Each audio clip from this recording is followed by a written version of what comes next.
pag-ibig. Minahal pa rin tayo. Ganun po kabuti ang Panginoon. At ganun po niya tayo kamahal.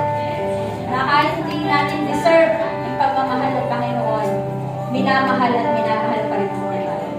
Yan po, kaya kami po ay mag-aalay ng papuri para po sa ating Panginoon.